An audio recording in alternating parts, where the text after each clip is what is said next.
Yeah, bro. We're on. Right. Apologies for the delay. We have no producer this evening, so Omar and myself have been left in charge of trying to produce and do a show, which anyone who knows me will know that's an impossible task, but I think we've managed to do it. So no fancy intro or anything like that. We weren't due to do a show tonight, but because Villa won and played so well, we wanted to get something out. So welcome to the Villa View. I'm your host, Dan Bardell, joined by Omar for this post-match pint in association with Purity Ale. If you use the code #VillaView, you'll get 10% off everything Purity had to offer. And as an extra sweetener, actually, the comment that I like the best on YouTube this week, I will get Purity to send something out to you. If Purity won't do it for me, I'll pay for it myself. But yeah, best comment this week will get something from Purity. I'll make sure that happens. Omar, wow. I mean, how we felt last night doing a show was, thank God, not how the players were feeling at 2 o'clock today, because the players and the coaching staff, everyone deserves a huge amount of credit today because it was an exceptional performance by Aston Villa. And I can't remember too many times where I've sat at Villa Park after 15 minutes and watched Villa be 3-0 up and just really been impressed and loving what I've been seeing. I mean, the bar's been low in recent weeks, but even, despite that, I think even if things have been decent recently, that was still an exceptional performance. Yeah, I've got 2 words for you, Dan. Double pivot. Double pivot. And, I put a tweet out earlier and I said the fans have been saying this for a long, long time. Sometimes the fans do know what the club needs. Everyone has been saying that 4-2-3, well, not everyone. A lot of people have been saying that 4-2-3-1 would bring the best out of our attacking talent. And today, just having that platform, I've got to give Den Donker a huge amount of credit. I thought Louise was absolutely brilliant as well. Just having those two as defensive midfielders, allowing the attacking players to do their thing, and boy, did the attacking players do their thing today. Yeah, brilliant. Absolutely fantastic. And I put a similar tweet saying, the average Villa fan knows a lot more than the average pundit. And there's a point I was making yesterday, we see our not all pundits though, Omar. Not all pundits, but the average pundit. And we'll come on to Ambrose in a second, I'm sure. Just I think we see our club day in, day out. We've seen what's going wrong. We see what the strengths lie in this team and the players that we've got. And the fact that I saw Matt Mayo's tweet, and this is the first time that Buendia, Bailey and Ings have all started a game since they signed. Yeah, Matty versus the world tweeted me today at half time. It's a really good tweet, and he called them the Grealish 3, which I thought was quite funny. And it says the first time they've all started together, but it's the first time we've seen what they all can do. But they're playing a coherent system, which helps so much. Yeah. Oh, 100%, yeah. And the system's so important. And the system today allowed us to get the best out of all the players, both in an attacking sense, but also in terms of how we control that game. And Brentford are no mugs. People say Brentford were awful, but we made them awful today. And they're not far off. It was only a few days ago or a week ago, whenever it was, that they drew with Chelsea and they're big, decent form. And they're a difficult team to play against, and they make it hard for you. They're a very physical team. But we matched them. The aggression, the intensity, the pace that we played the game with, I think that was the big thing for me, both off the ball and with the ball. From minute one, we moved the ball quickly in defence. We moved the ball quickly. It was 2 touches rather than 3-4 dilly-dallying touches.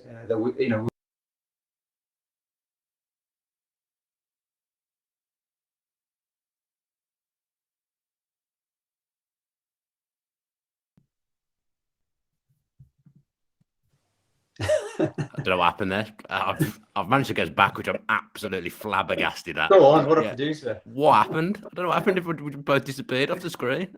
We were missing like Villa have for about the last 12 months. The worst thing there was I'd literally just been sent a text by Adam in the WhatsApp group saying it's all okay. And then I said still. And then as I said, typed still on my phone, it went. Just don't press any buttons, mate, all right? Just don't press any buttons. Me pressing buttons is what's got us back. Yeah, fair play. No, yeah, just intensity, pace, and I think it's interesting, isn't it? The fact that Danks has come in for one match and has ripped up all the tactics that have been in the past and the sort of the strategy that we've had under Gerrard, and it makes me wonder, what was going on behind the scenes in terms of whether the players agreed with what was going on, whether the whole coaching staff were on song and singing saying hymn sheet. And the fact the players put in that performance, you never know, do you? You can read too much into it and go, well, the players were playing for Gerrard or whatever, and why, Amrose's comments around their disgrace, why didn't they put this performance in before? But I think I personally think it's one of those where out of adversity, as we talked about yesterday, something good can come. We saw with Kevin McDonald when he was in charge against that Everton game we talked about years ago. I think it's a similar thing. The players, you could see the pre-match Raul Martinez leading it. You could see they were really, really up for this game, and they wanted to put in performance for the fans. And Ings made his comments after the game as well about how important fans are and how much we don't realise how important we are at home, especially, which at Villa Park can be a difficult place for the players, I think, at times. Not that we've had much to shout about recently anyway, but I just think the players led that today. It wasn't the fans, I don't think the fans were as loud as they can be from minute one, but I think the players, the intensity they showed from minute one was a big factor. And then we were all singing from the same hymn sheet as well, which I think is massive. And it's such an important win, isn't it? I think it could be a turning point for us. I know it's only one game, but I don't know what you think, but I think it could be a massive 3 points for us. Yeah, I'm having some issues with your audio, which it's suddenly got a bit crackly. I don't know whether everyone else is hearing that. I'm trying to peruse the live chat. Yeah, yours is crackling. Someone could let me know in the chat whether my mic is crackling as well, or whether it's just Omar. That would be fantastic. So please, as I say, we were just desperate to do something tonight because we didn't have a producer and we weren't planned. Yeah, people are turning off because of the sound. I'm not sure what we do here. My mind's fine, apparently. So maybe yeah, yours is crackling. Maybe I'll just talk. And you just fire questions at me instead. I think that might be what we have to do here. Because as I say, we just wanted to get something out tonight, and me producing is a car crash. I do not know what to do. But yeah, if you want to ask me any questions, feel free to do that. Yeah, I mean, how are you feeling going into the game looking at that starting lineup? Pleased. I think I tweeted before the game that I thought Aaron Danks showed an awful lot of strength even pre-game before the game kicked off. I put a tweet out saying it's a strong selection, changing system, dropping 2 big players who've played pretty much every week and under the previous manager. He's made 2 massive calls there before the game. I think the switch of system, I was delighted to see, because I've been one of those people that said this 4-2-3-1 just suits this team a lot better. But I have to give Danks huge credit, because I would never in a million of years have played Watkins on the right and Bailey on the left. But it was almost like, it's so simple, but yet it was so effective, because teams don't play with left-footed left wingers and right-footed right-sided players now. They just don't do it. It's all about this cutting in. But Villa have been a team that's lacked so much width over the last 12 months. All good teams have width. Look at Man City. They've got width. Liverpool, when they've been good, they've got width and they've got pace. And on the flanks today, Villa had both of those things. They made that Villa Park pitch, which is a big pitch anyway. They made that pitch big, and just the selection of Luiz and Dendoncker in central midfield allows those players to do what they're good at. It allows them to come forward, and straight away, you can see a difference. I mean, Austin McPhee's been taking an awful lot of stick in recent weeks as well. I think it's a bit weak to pick on the set piece. Did you see the players celebrate with him? Yeah, exactly. You're going to concede goals from set pieces, and when you do, it's very easy to point the finger and say, well, what's the set piece coach doing? But Villa, it feels like since McPhee has been there, have been relatively decent from set pieces, although I would like to see our centre-backs score more goals. Luiz again nearly scored from a corner today, but that first goal was so well worked, such a good move. You could see they'd worked on that in the training ground. It was just such a nice move, such a goal. You could see Bailey was on his own on the edge of the area. He's made a clever run. There's been clever movement in front of him. The weight of pass to him from I think it was Luiz was absolutely perfect. And Bailey smashed it home straight away. It's an ideal start for Villa. But already as well, things that they've worked on for probably one day, I'm imagining, in training yesterday, comes to fruition almost immediately. And it was just such a good goal. Probably one of my favourite goals we've scored in recent years. And the relief, then the pressure is lifted from the players. It's lifted from the coaching staff. It's lifted from the fans as well. Because whatever happened today, Villa needed to get 3 points. We were in massive trouble. We've moved up the league now, but to be 3 goals up after 15 minutes and having all your attacking players involved and looking dangerous. Second goal, lovely move as well. And Ings doing what we know he can do. Third goal, penalty. It was a penalty in my opinion. They don't always get given them ones, but it was a penalty. And then finished off in the second half by Watkins scoring a goal. A few weeks ago, even if he'd have had those 3 chances in one, he wouldn't have scored. But today, just everything went in Villa's direction. But they deserved them to go in the direction because of the way they played. They made things happen. There was tempo. Villa were winning second balls today, which they never do. Villa players would lose the ball today and work and get back in and win the ball back. Buendia and Luiz, in particular, did it countless times, and I didn't think it was Buendia's best game going forward today. But my God, he worked hard in that number 10 role and made and did make things happen and was very, very busy and was part of the success. And everyone played well today. Mings and Conser, when they needed to, dealt with things. Ashley Young was great.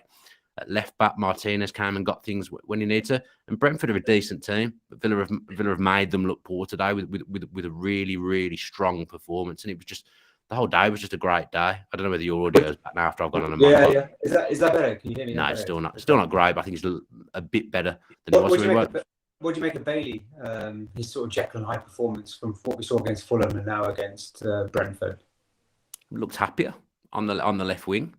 Again, I think his best football in his career has come from the right wing. Like I say, I would have never decided to have done that today had I been a football manager. And Danks and the coaching staff deserve huge credit for lining the side up like that, because width has been a huge problem.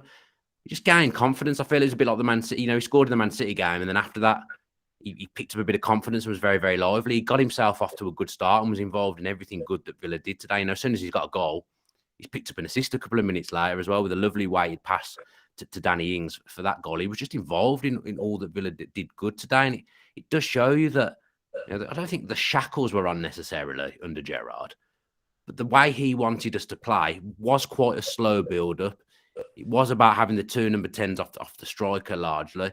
And the midfielders, central midfielders, weren't really allowed to do what they needed to do in that kind of system. There was too much on the fullbacks, and we didn't manage to make enough happen with that tactic. Today, straight away, I thought Dendoncker was brilliant. Really, really good. He's looked a bit awkward in a couple of his cameos so far, but he started that game and he just looked like what Villa have been missing over the last few years. Just a bit of size, a bit of presence, just positioning himself intelligently, getting in the way, basically, and then laying the ball off to other players to do their thing. And that worked really well. I thought Luiz next to him, because of how secure Dendoncker was, even though he was playing as a number 6, he was free to do the things that he's good at as a number 6. I thought he was tenacious off the ball anyway, Dougie, today. Also, just moving the ball through midfield into those front players quicker. And that's what we've been calling for. And that's why it's been so annoying this week on everything I've been on. People are saying the Villa fans have been unrealistic. Gerrard should have had more time. They should have got behind him. There wasn't really anything to get behind. Straight away today, you've had a coach come in who's never managed a Premier League game or a football match in his life. And the players suddenly looked well coached, well drilled, knew what they were doing. Simple instructions. Football's a simple game at times. Not always your best players make the best team. And I think that's what showed today. Ramsey and McGinn would probably be in most people's 11. But today, that perhaps that didn't make the best team. And the best team for today didn't include all of the best players, if that makes sense. That's what I think. Anyway, it just looked a lot more fluid, and we looked dangerous every time we came forward, in particular that first half. Where do you think this leaves McGinn going forward now? After everything I've just said, I still think if you'd have put McGinn in that team, perhaps next to Dendoncker today or next to Luiz, I think he would have just done better in that system. I'm not saying he should have played, but I'm saying if he'd been in that team that knew what they were doing and lined up in a 4-2-3-1 where the attacking players are the ones that do the attacking, who knew that would work, I think he would have been better. And, I've seen a few people criticise him a little bit when he came on. He wasn't bad when he came on. So, he gave the ball away a few times, but we took our foot off the gas, really. The game was won, but he was still tenacious in trying to get it back when he lost the ball. And that's all you want from your players. If you lose the ball, try and get it back. And just, it was like we were pressing today. I don't think I've ever seen a Villa team press like that before. No. I was impressed with that. If you lose, it was like if you lost the ball, you had to get it back within 5 seconds. And if you don't, you regroup. That's how good teams play. And that's what Villa did today. We need to change positions as well. I don't know if you thought that as well going forward in terms of the wingers and the striker. They were picking up space all over the shop. So Watkins was sometimes coming central, Ings was pulling out to the right, and likewise when they were, as you talk about pressing, there was times where Dendoncker was the highest pressing player at times, and Ings would drop back, which I thought was something we haven't really seen from Villa at all in terms of the shape. Yeah, too rigid before. Everything we were doing under Gerrard was too rigid. The plan was fullbacks come forward, central midfielders pull wide and cover off the fullback while the fullback goes, and that was what they did. Today was fluid. Players were allowed off the leash a little bit, and again another I think lazy thing that's been said in the media this week, and obviously the Darren Ambrose thing that you mentioned earlier, saying players are a disgrace basically because they've played for the new manager today and won 4-0, but they weren't playing for Gerrard. No, that's not what happened. I think many of us have said, or some people would disagree with this, but I've said certainly, and I think you have as well. I thought the players are there. I don't think they're bad players. I think Villa have got a decent squad. I think there's bits that you could improve, but largely there's a decent squad at Villa that should push in the top half of the table. I don't care what anyone says. That's a top 10 squad. In my opinion, today they played like one. Mate, we've never beat Brentford. No. All those times in the Championship and in the Premier League so far. And then today, our caretaker manager, a day's prep under a caretaker manager, and we blow them out the water and win the game 4-0. Today was a good day to be a Villa fan. It was so refreshing to be there and smile and laughing and joking with the people sat next to me and everyone just as a feel good, because we haven't had days like that of the last 12 to 18 months. It's been hard work. I always said after lockdown, I've missed going so much. And we had some good games, to be fair, in the time that we weren't there. But I thought, I'm just going to embrace being back. I'm just going to make sure whatever happens, I enjoy it. Last season was tough. Start to this season is tough. I've not enjoyed it at all. But today, I enjoyed it. I remembered that going to watch your football team play should be fun, and I thank Aaron Danks and the coaching staff for that today because it was fun. And I know he's a Blues fan, so it's probably the closest Blues are ever going to get to winning at Villa Park. But he seems to get the Villa fans. He says he's a local lad. He understands what Villa are all about. He understands the club. And I'm not saying he's obviously he's not a Villa fan or anything like that, but again, I feel a connection to Danks more so than I ever did with Gerrard. But Danks is a club appointment as well. The club have hired Aaron Danks. If Aaron Danks wasn't a club appointment, this is speculation on my behalf. I'm imagining even that Gerrard may not have wanted Danks, Cutler, and McPhee, but he was told these were club appointments. They're staying. And remember, Gerrard had a lot of staff. Yeah. That was the most telling thing for me today, is that Aaron Danks is supposed to be Villa's attacking coach. He's managed one game in replacement of Steven Gerrard, and I've seen Villa look bright and vibrant going forward in the formation that I felt that we should have been playing for a long time now. Aaron Danks has identified that within one game as the attacking coach. So it tells me that he either wasn't allowed to have a voice, or the ideas of the coaching staff that maybe weren't Gerrard's were being ignored. Because that's a no. Villa have executed it very well today. But that change is an absolute no-brainer, in my opinion, to that formation. It made so much sense. And like I said, the wingers thing I never would have done in a million years. And it might not be something that works long-term, but it maybe took Brentford by surprise today, and it worked. And Villa just, for the first time in a long time, you felt like there's some pace in the side, and every good team has width. Bailey looked quick. Yeah, exactly. I don't know he's quick. I feel so bad because I was so happy when we signed him. I absolutely loved him at Leverkusen, and I'm really happy we signed him. And I've been critical of him a lot over the last couple of weeks because I think he's been poor. But the fact that he was able to play out wide, and that second goal I think was key, where we made the pitch massive because our wingers stayed wide, and then he made that really clever run inside for actually able to find him. I just haven't seen Bailey do that or Villa do that in a long time, and it was such a clever play. And good wing play, which again we haven't really seen for a long time, and it was just really good to see Bailey happy, up for it. You see the way he was celebrating the goals, and just all around. I think if we are going to do anything, these players those great players are so important to us moving forward. We've got to find a way to fit them all in as much as possible, and I think that's what he's done, isn't it? That's what he's done. Use of subs as well. I think that's the first time Villa have made 5 subs this season. Unless I'm mistaken, McGinn count. Dendoncker hasn't played 90 minutes yet for Villa, so he's probably always going to have to come off. McGinn's come in, put in a shift and worked hard. When he's come, that was the thing. The whole team worked hard for 90 minutes as well. I think you could play Ramsey as an attacking in one of the attacking 4 positions in that team. He'd look good. He'd drive with the ball and be fast. He came on. Chambers, who's been completely disregarded, bizarrely, came on.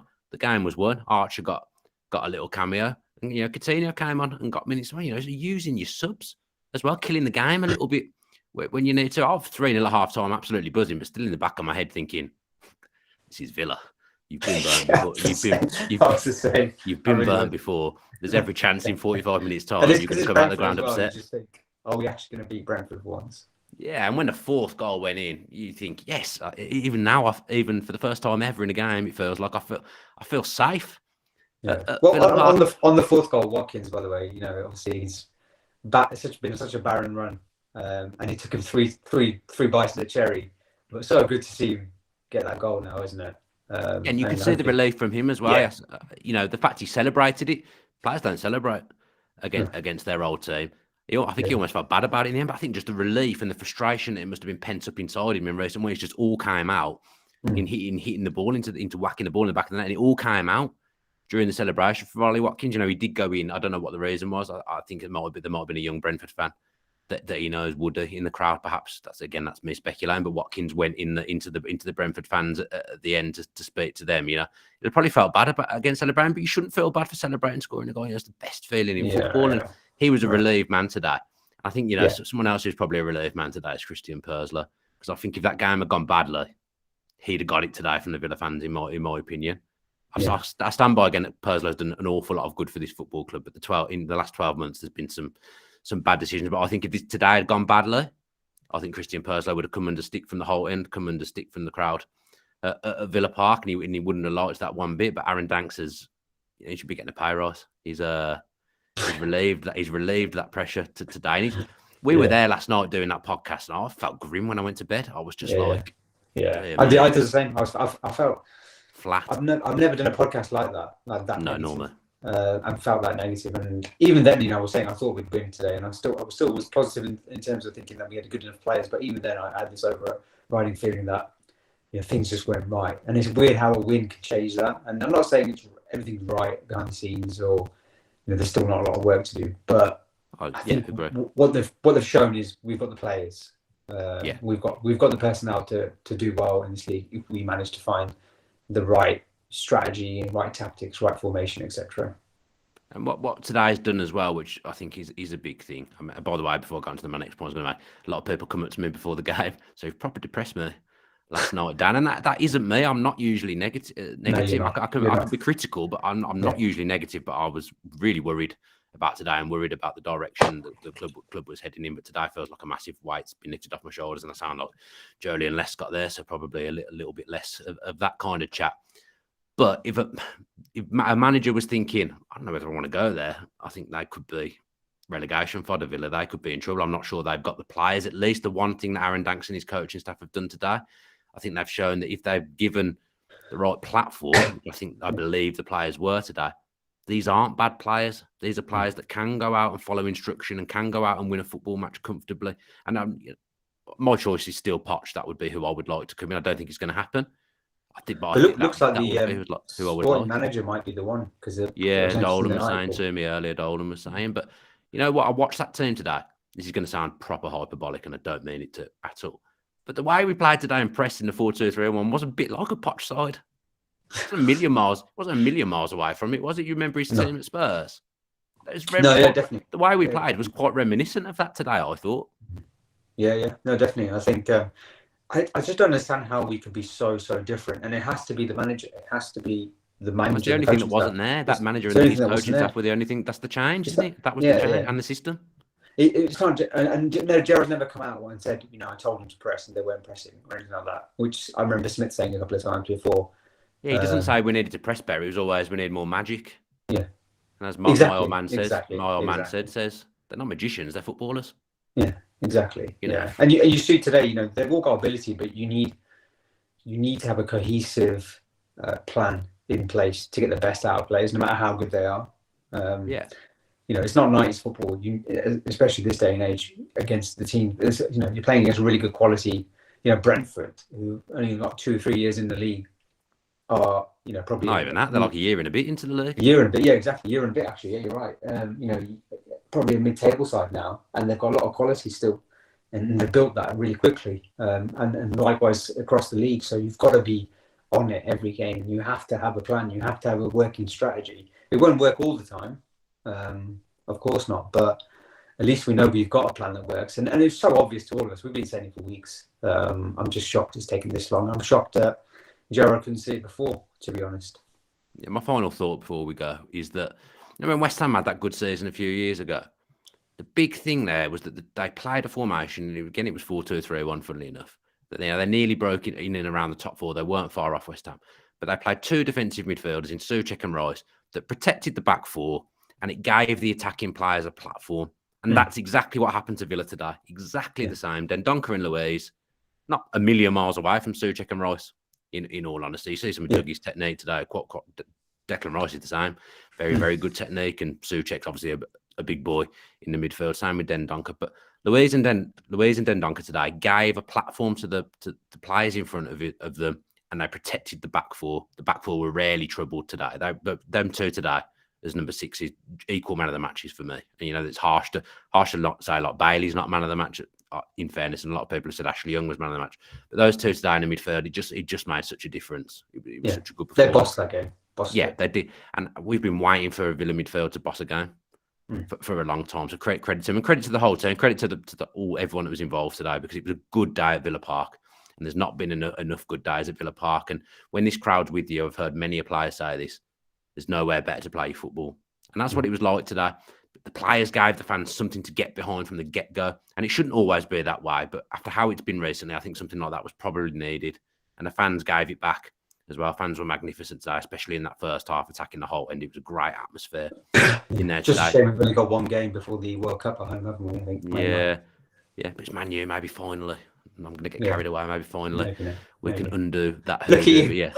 And after I look at different, Jekyll and Hyde, completely different person from last night. Completely, I look different.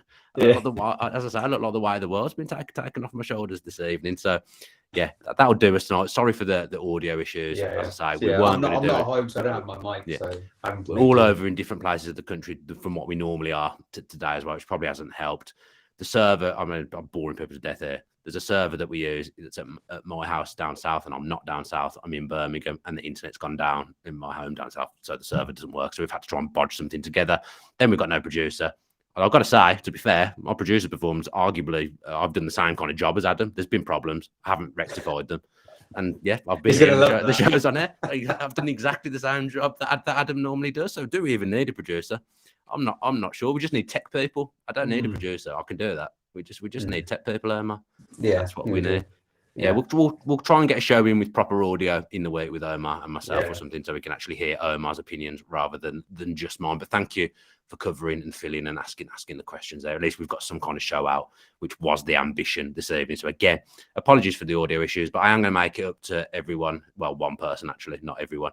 Whoever leaves my favourite comment in the YouTube comments or on Twitter or Facebook, however you are digesting this show, I will get Purity to send you out some goods as long as you are over 18, of course.